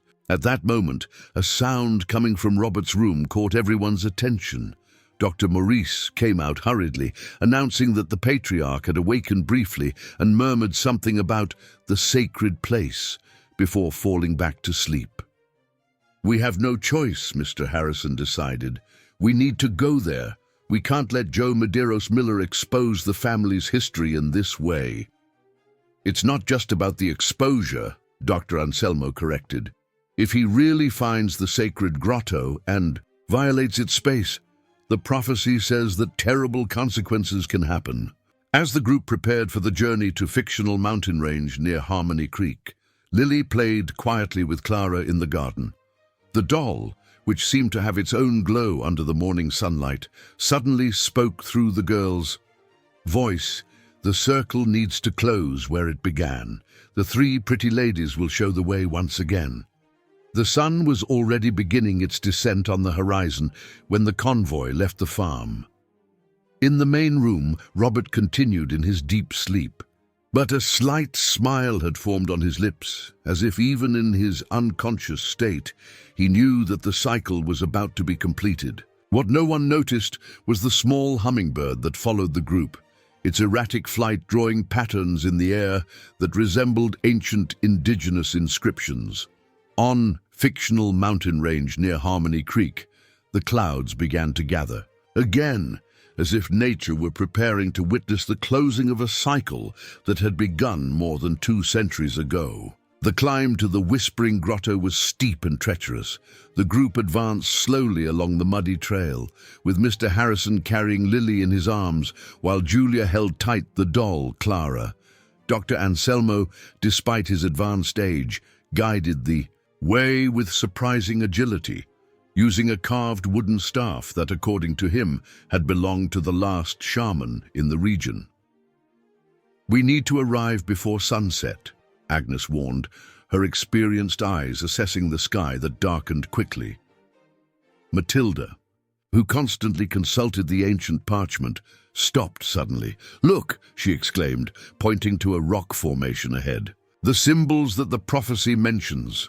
On the stone, partially covered by moss, several ancestral drawings told a story in symbols. A Native American woman, a white man, and between them a spiral that transformed into a tree whose branches reached the sky. "The first Harrison and her Portuguese husband," Dr. Anselmo explained. "The spiral represents the union of the 2 worlds, and the tree, the generations that would come after," Lily completed softly, her eyes fixed on the drawings as if she could read them naturally. The group continued climbing, now in silence, each absorbed in their own thoughts. Mrs. Eleanor murmured continuous prayers, her rosary passing incessantly between her fingers. Dr. Maurice, who had insisted on accompanying them to monitor Lily, carried a suitcase with essential medical equipment. When they finally reached the plateau that led to the Whispering Grotto, the sun was already touching the horizon, painting the sky in dramatic tones of orange and red. The entrance of the grotto revealed itself, an opening in the rock that seemed to have been sculpted by nature itself in the shape of a half-moon. "Stay where you are," a familiar voice shouted. "Joe Medeiros." Miller emerged from behind a rock, holding the stolen book as if it were a shield. His face was transformed by an expression of maniacal triumph. "I know everything now, all the gold that the Indians hid, all the maps of the secret mines."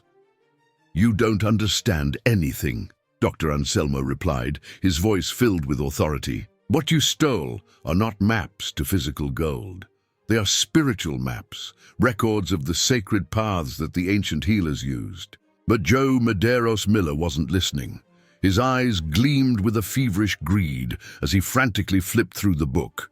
"It's all here. The markings, the exact points, all the Harrison's treasure." It was then that something extraordinary happened.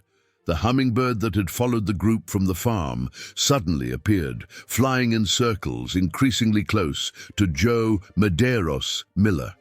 At the same instant, Lily began to sing a strange, ancient melody in a language that no one recognized. "It's the healing song," Agnes whispered, marveling.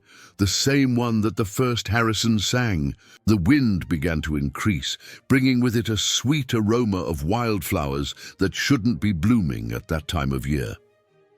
The pages of the book that Joe Medeiros Miller held began to tremble violently. "What's happening?" he shouted, trying to maintain control of the pages that threatened to escape.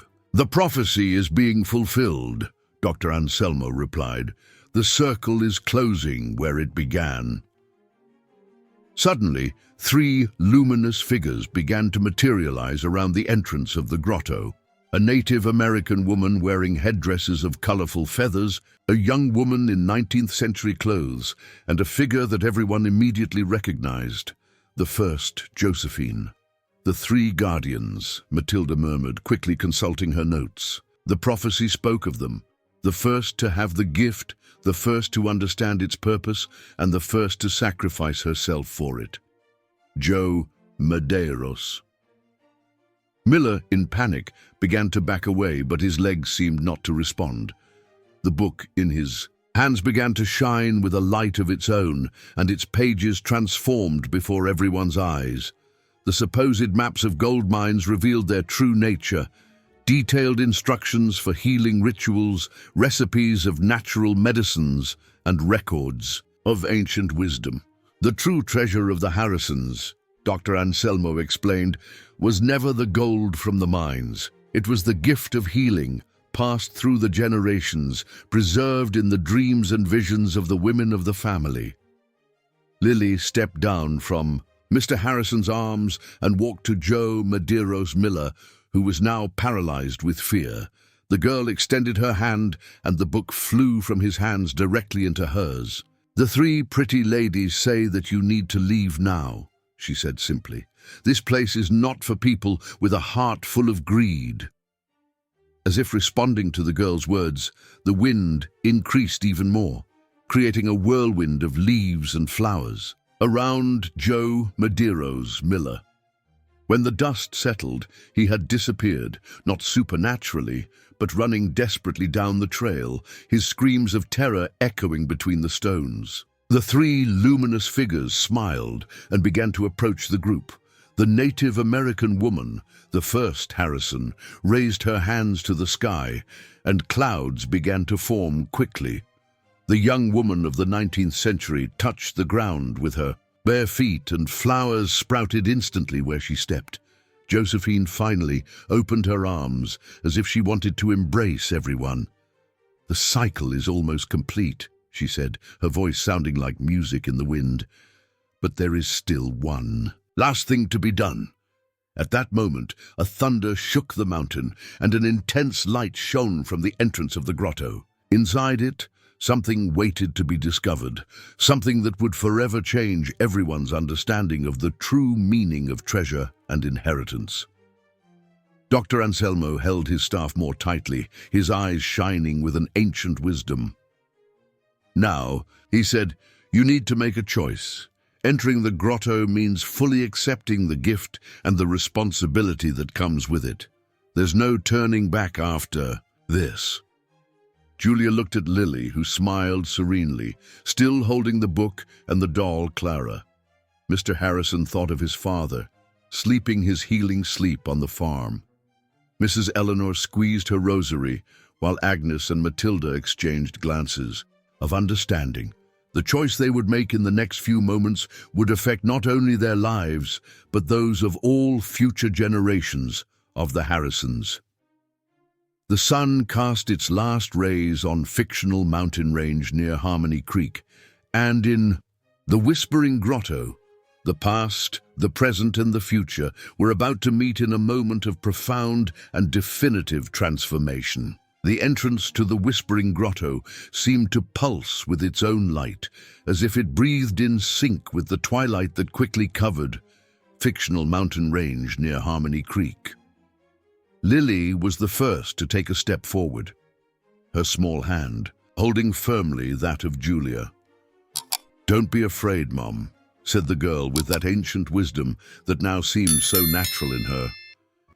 "This is where it all began, and it's here that everything will make sense." The three luminous figures, the Native American woman, the young woman of the 19th century, and Josephine, formed a semicircle around the entrance as guardians of a sacred portal. Dr. Anselmo raised his staff, and ancient inscriptions carved in the wood began to shine with a bluish light. "Before we enter," he said, "you need to fully understand what happened here 200 years ago." The doctor touched his staff on the ground 3 times, and the air around them began to ripple like water. Suddenly, they were witnessing a scene from the past. A young Native American woman, the same one that now appeared as a luminous spirit, found a wounded Portuguese man near a stream.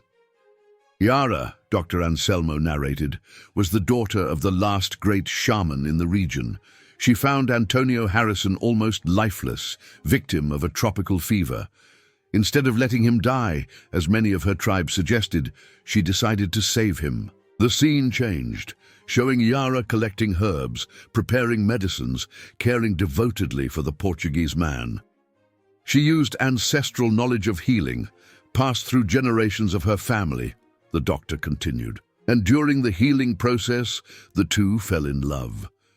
Mr. Harrison watched, fascinated, as the history of his ancestors unfolded before his eyes.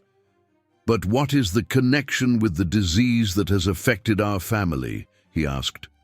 The answer came through a new scene. Yara and Antonio, now married, discovering a large gold mine. But it wasn't an accidental discovery. Yara had been guided there through a spiritual vision.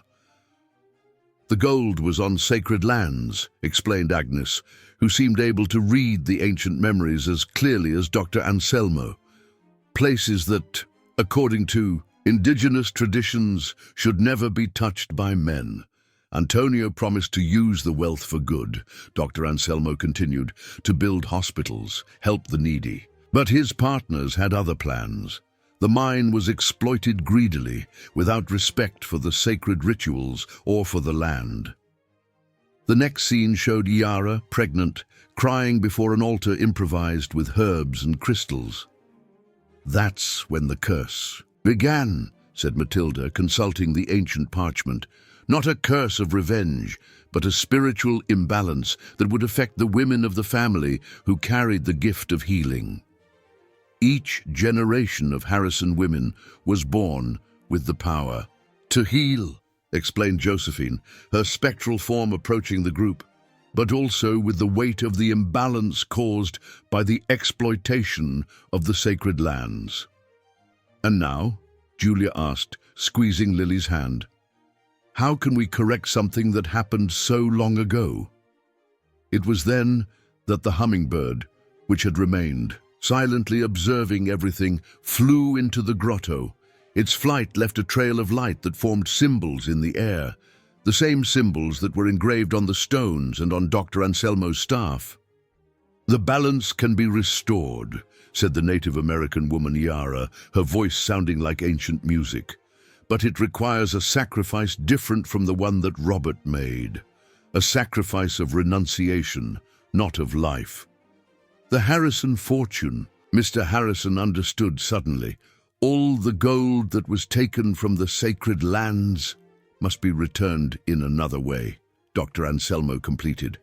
Not literally burying gold back in the earth, but using wealth to restore the natural balance, to heal not only people but the earth itself. Lily let go of her mother's hand and walked to the entrance of the grotto. The doll Clara in her arms seemed to shine with a light of its own. "That's why Grandpa Robert is sleeping," she said. "He understood that he needed to give up something, but he didn't know exactly what." At that moment, a new sound echoed through the mountain, the sound of dozens of hummingbirds approaching. They came from all directions, their tiny bodies reflecting the last light of the day, forming a mesmerizing aerial dance around the group. The messengers," Agnes whispered. "They always appear in moments of great transformation." Dr. Maurice, who, until then, observed everything with his medical skepticism, finally spoke. "During all these years studying rare diseases, I never imagined the cure has always been in the connection with something greater than ourselves." The three luminous figures began to move towards the grotto, graceful gestures inviting the group to follow them. The darkness inside the cave had transformed into a soft bluish luminescence that seemed to emanate from the stones themselves. "Before we enter," said Josephine, her spectral form smiling gently, "you need to understand that this choice is final. The gift of healing will remain, but it will come with an even greater responsibility. The responsibility to heal not only bodies," continued the young woman of the 19th century, "but souls, communities, the earth itself. And the commitment to never again allow greed to corrupt the sacred gift," completed Yara. Mr. Harrison took a step forward, his posture revealing a decision already made. "The entire Harrison business empire will be transformed. No more mining, no more exploitation. We will create healing centers, preserve natural areas, rescue ancestral knowledge." Julia also stepped forward, hugging Lily. "And we will teach the next generations to respect the gift, to understand its true nature." The sun finally set completely, but the darkness didn't reach the whispering grotto. The light that emanated from its interior only intensified, and the hummingbirds continued their celestial dance, their bodies now seeming like small moving stars. Dr. Anselmo raised his staff one last time, and the inscriptions engraved on it shone more intensely than ever. "Then it's decided," he said. "The circle that began 200 years ago will finally be completed. But remember, what we find inside the grotto will forever change not only your lives, but the destiny of all future generations." One by one, they began to walk towards the illuminated entrance of the grotto. First Lily, then Julia and Mr. Harrison, followed by Agnes, Matilda, and Dr. Maurice. Mrs. Eleanor was the last, still squeezing her rosary, but now her prayers mingled with ancient indigenous words that she didn't even know she knew. What would they find inside the Whispering Grotto? What would be the real treasure that awaited them? And how would this discovery affect not only the Harrison family, but the entire region of Harmony Creek? The answers awaited inside the sacred cave, where past and present, science and magic, pain and healing were about to meet in a moment of definitive transformation. The interior of the Whispering Grotto revealed itself to be very different from what anyone could imagine. Instead of the expected darkness of a common cave, the space was illuminated by natural crystals that emitted a soft bluish light. The rocky walls were covered with cave paintings that told ancient stories of healing and transformation. In the center of the grotto, a small lake of crystal clear water reflected the light of the crystals, creating dancing patterns on the walls. Around it, 7 stone pillars formed a perfect circle, each covered with inscriptions in different languages, archaic Portuguese, native languages, and symbols that no one could decipher. "The circle of 7 healings," Dr. Anselmo murmured, his eyes shining with emotion. "I thought it was just a legend." Lily, still holding Clara, walked naturally to the center of the circle. The water of the lake began to bubble gently, as if responding to her presence. The 3 luminous figures, Yara, the young woman of the 19th century, and Josephine, positioned themselves in 3 of the pillars. "Now I understand," said Matilda, frantically consulting her notes. "Each pillar represents a different type of healing, of the body, of the mind, of the spirit, of the earth, of the community, of the past, and of the future. And it needs 7 people to complete the circle," completed Agnes. 7 people willing to accept the responsibility of healing in all its forms. At that moment, a familiar sound echoed through the grotto, the flapping of wings of dozens of hummingbirds that had followed the group inside. They began to fly in formation, creating a whirlwind of light and color over the lake. "It's time," announced Josephine, her spectral form shining more intensely. "Each of you must choose a pillar and accept your role in the new cycle of healing." Lily remained in the center, next to the lake, while the others positioned themselves. Julia stood at the pillar of healing of the body, her maternal love being the most basic force of healing. Mr. Harrison assumed the pillar of healing of the earth, accepting the responsibility of transforming the Harrisons' legacy of exploitation. Dr. Anselmo, with his ancestral staff, positioned himself at the pillar of healing of the past. Agnes, the midwife who connected tradition and present, stood at the pillar of healing of the community. Dr. Maurice, representing modern medicine, assumed the pillar of healing of the mind. Mrs. Eleanor, with her faith that transcended religions, stood at the pillar of healing of the spirit. "And the last pillar?" Julia asked, noticing that the pillar of healing of the future remained empty. As if in response, an intense light shone from the doll, Clara. The old doll began to transform, revealing its true nature, a receptacle of memories and dreams, guardian of future hopes. "The future," said Lily with a serene smile, "is in all the children who will come after me, in the girls who will be born with the gift, but without the weight of the curse." The waters of the lake began to rise, forming a crystalline column in the center of the circle. Inside it, images of the past and the future mixed. Yara healing Antonio, Josephine writing her diary, Emily playing in the garden, and scenes not yet lived. Children of various origins learning ancient arts of healing, forests reborn where there were once mines, communities healing through shared knowledge. It was then that something extraordinary happened. A beam of golden light descended from the ceiling of the grotto, and in it, a new figure materialized. Robert Harrison, no longer in his deep sleep on the farm, but radiant and renewed. "Dad!" Mr. Harrison exclaimed, emotional. "Don't worry," said Robert with a gentle smile. "My body still rests on the farm, but my spirit needed to be here for this moment." The patriarch of the Harrisons walked to the center of the circle, joining Lily. "For generations, we have carried the weight of a wrong choice, of an imbalance that has caused pain to so many people. Today, this cycle ends." The waters of the lake began to shine with different colors: gold, blue, green, purple, each color representing a different type of healing. The hummingbirds danced among the beams of light, their small bodies now seeming made of pure energy. "The true treasure of the Harrisons," Robert continued, "was never the gold we took from the earth. It was the gift of healing, the ancestral knowledge, the ability to bring light where there is darkness." Suddenly, all the cave paintings on the walls of the grotto began to shine, revealing their true nature. They were not just historical records, but detailed instructions for different methods of healing, preserved through the centuries by indigenous wisdom. "From today on," declared Yara, her ancestral voice echoing through the grotto, "the Harrison fortune will serve only healing and balance.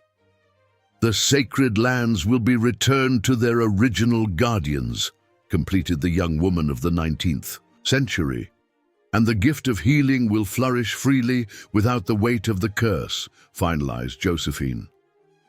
Lily raised Clara above the lake, and the doll dissolved into thousands of points of light that spread like seeds to the wind, each carrying a part of the ancient wisdom to different corners of the world.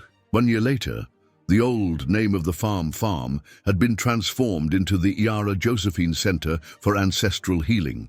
The place now housed a school of integrative medicine where traditional and modern knowledge complemented each other. In the garden, where there were previously only trees, now grew a vast orchard of medicinal plants cared for by healers of different traditions. Lily, now 7 years old, grew strong and healthy, her crystal-clear laughter echoing through the corridors of the farm as she played with other children, daughters and sons of doctors, healers, blessings, and shamans who came from all over the country to study and teach at the center. Julia coordinated the therapeutic kitchen, where ancient medicinal recipes were prepared and documented. Mr. Harrison had completely transformed the family's business. The old mining areas were now nature reserves and botanical research centers. Robert, who awoke from his deep sleep after 3 months, dedicated himself to registering the stories and knowledge of the different healing traditions, creating a living library of ancestral wisdom. Dr. Anselmo and Dr. Morris worked together, developing protocols that united modern and traditional medicine. Agnes trained a new generation of midwives, while Mrs. Eleanor cared for the spiritual well-being of all who arrived seeking healing. On a particularly beautiful afternoon, as the sun set over the mountains, Lily played in the garden with a new doll. No longer the Clara, who had fulfilled her role as guardian of memories, but a doll made by a local artisan, dressed in clothes that mixed indigenous and Portuguese elements. "Mom," she called, observing a hummingbird that visited the flowers of the garden. "The 3 pretty ladies still appear in my dreams, you know?" Julia, who was collecting herbs for dinner, smiled knowingly. "And what do they say, my daughter?" "They say that now everything is in balance," Lily replied simply, and that the next girls who are born with the gift will use it to make the world more beautiful. On the horizon, clouds gilded by the sunset formed patterns that resembled the ancient paintings of the Whispering Grotto. The soft wind brought the aroma of medicinal herbs and wildflowers, and in the heart of everyone who was part of that new story, there was the certainty that some treasures are much more precious than all the gold in the world. The true legacy of the Harrison family had finally found its purpose, not in the depths of the earth, but in the heights of the spirit, not in exploitation, but in healing, not in having, but in being. And so, in the mountains, a new legend began to be told, no longer about curses and secrets, but about love, healing, and the wisdom that transcends generations.